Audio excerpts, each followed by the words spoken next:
Hello viewers, আসসালামু আলাইকুম। Viewers, ইংলিশের প্রাণভোমরা হচ্ছে গ্রামার। যদি আমরা গ্রামারই না বুঝি অথবা যদি আমরা গ্রামারই না চিনি তাহলে কিন্তু আমরা কোনোভাবেই আমাদের ইংলিশে ইমপ্রুভ করতে পারবো না। সো ভিউয়ার্স, আজকের ভিডিওতে আমরা গ্রামারের নাম্বার কি এবং নাম্বার কয় প্রকার তা জানবো। ফার্স্টেই হচ্ছে নাম্বার কি।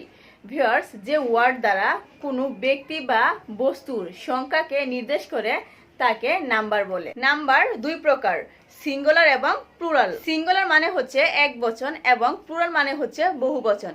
ভিউয়ার্স, আমরা যদি এটাকে বিস্তারিত জানতে চাই তাহলে সিঙ্গুলার হচ্ছে এক বচন, একজন কিংবা একটিকে নির্দেশ করে এমন বোঝালে তাকে সিঙ্গুলার বলে। যেমন পেন, বুক, হ্যান্ড, ফ্রেন্ড ইত্যাদি। দেন প্লুরাল ভিউয়ার্স, বহু বচন কিংবা একের অধিক, যেমন 2 জন, 3 জন, 5 জন, 10 জন, 12 জন ইত্যাদি থাকলে তাকে প্লুরাল বলে। যেমন pens, books, hands, friends. Viewers, যদি আমরা পেন বলি, সো পেন অর্থ হচ্ছে কলম, মানে এখানে একটি, এটাকে সিঙ্গুলার বলে।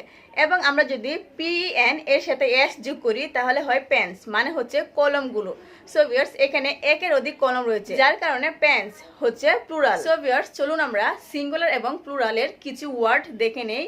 যেমন hand, hands, book, books, friend, friends, mango, mangoes, banana, bananas, brother, brothers, fish, fishes. So guys, ভিডিওটি এই পর্যন্তই। অবশ্যই আপনার মতামত কমেন্ট করে জানাবেন এবং ভিডিওটিতে লাইক দিয়ে চ্যানেলটি সাবস্ক্রাইব করে আমাদের পাশেই থাকবেন।